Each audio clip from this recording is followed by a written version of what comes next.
సావర్కర్ గారు 1905 ఆ ప్రాంతంలో లండన్ వెళ్ళారు. లండన్ వెళ్ళినప్పుడు అక్కడ ఇండియా హౌస్లో ఉండేవారు. శ్యామ్జీ కృష్ణవర్మ, బికాజీ కామా వీళ్ళు అది స్థాపించారు. తర్వాత అక్కడ ఆయన వాళ్ళు స్కాలర్షిప్ ఇచ్చారు. ఆ స్కాలర్షిప్తో ఆయన అక్కడ చదువుకుంటున్నారు. లా ఎల్ఎల్బి చదువుతున్నారు, అక్కడ బ్యారిస్టర్ అవుతారు.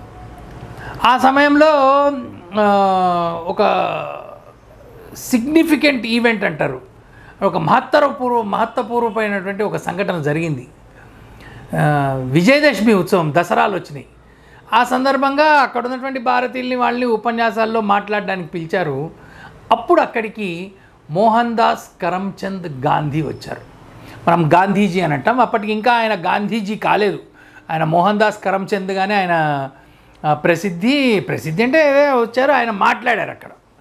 అప్పుడు ఇంకా అసలు ఏంటి జీవితం ఏంటి అవన్నీ ఆయన ఎక్స్పెరిమెంట్ చేస్తున్నారు. ఆయన చేస్తూ విజయదశమి ఉత్సవంలో మాట్లాడుతూ, ఐ థింక్ ఈ ఈవెంట్ ఎప్పుడైందంటే 1906, 1907 ఆ ప్రాంతాల్లో అయింది. అయితే లండన్లో మాట్లాడుతూ గాంధీజీ ఏమన్నారంటే, అప్పటికి గాంధీజీ పుట్టి ఒక 30 సంవత్సరాలు అయింటుంది, ఆయన యువకుడు. అతను మాట్లాడుతూ ఏమన్నారంటే, గాంధీజీ విజయదశమి దసరాలు అనేటువంటివి అధర్మం మీద ధర్మం సాగించినటువంటి ఒక విజయం. దీన్ని రాముడు సాధించాడు.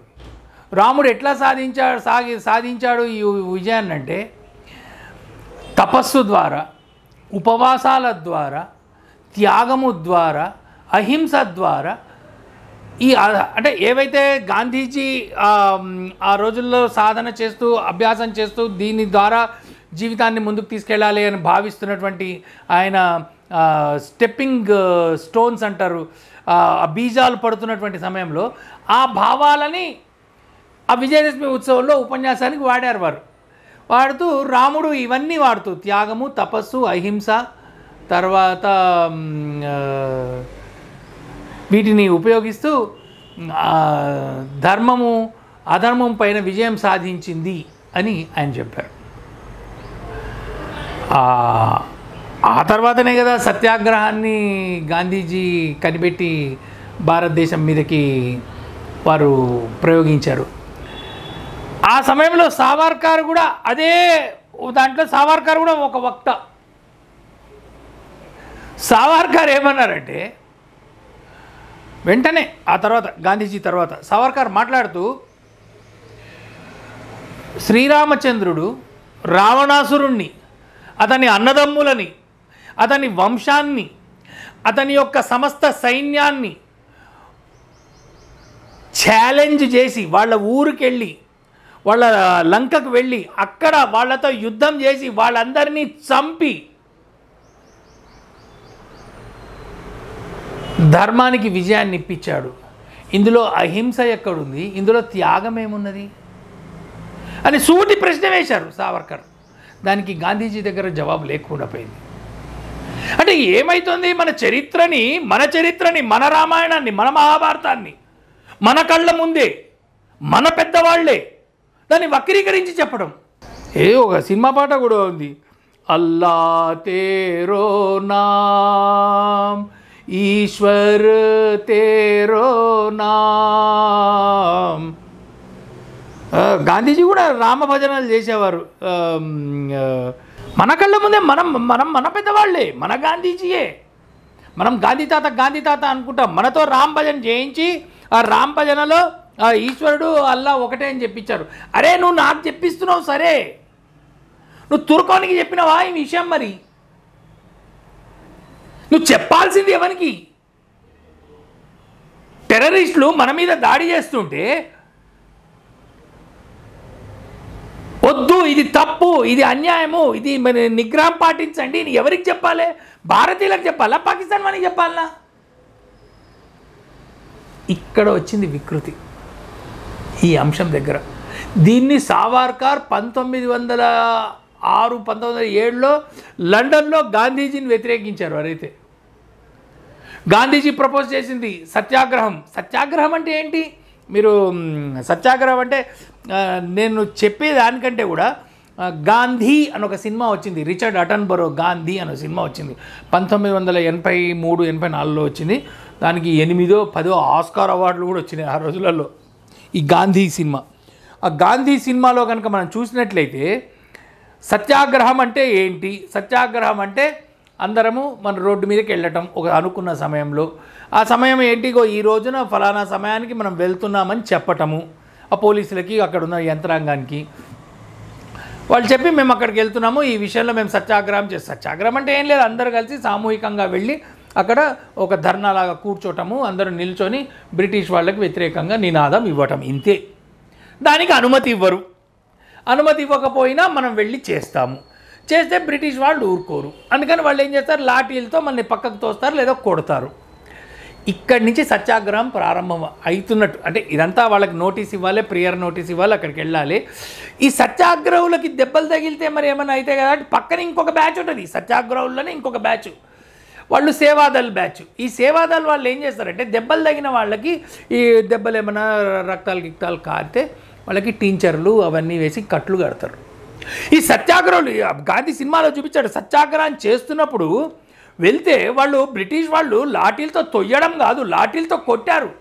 మామూలు కొట్టడం కాదు, మంచి లాఠీలతో కొడితే బుర్రలు బద్దలు అయిపోయి చేతులు విరిగిపోయి అట్లా అయిపోయినాయి. ముందు చెప్తారు సత్యాగ్రహాలకి, వాళ్ళు కొడుతున్నప్పుడు చేతులు అడ్డం పెట్టి ఆపకండి అని.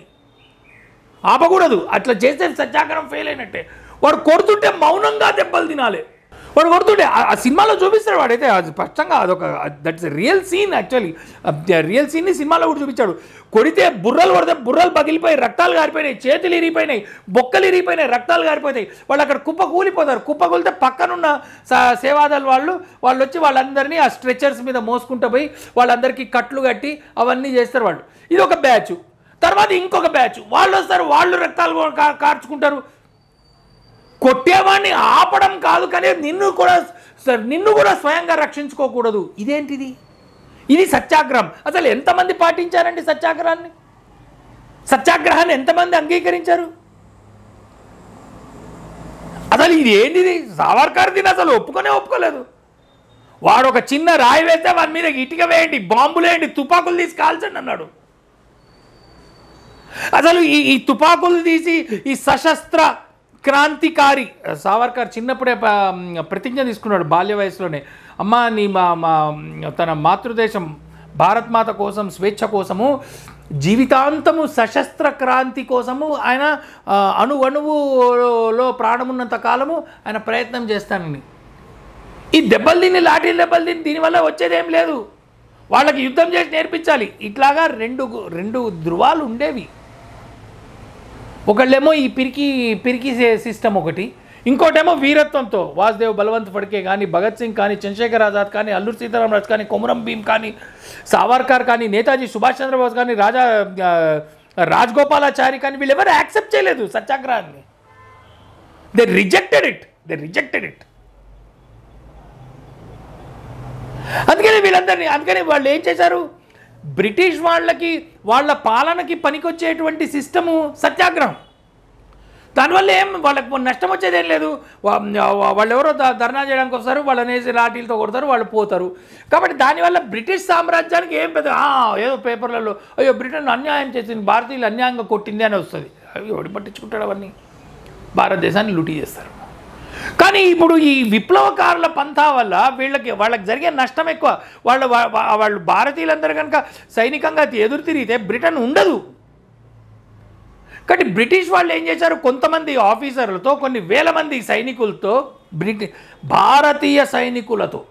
భారతీయ సైనికులకి మీరందరూ బ్రిటిష్ సైనికులు అని చెప్పేసి వాళ్ళ ద్వారా ఈ సత్యాగ్రహులు లేకపోతే భారతదేశాన్ని పరిపాలించాలి.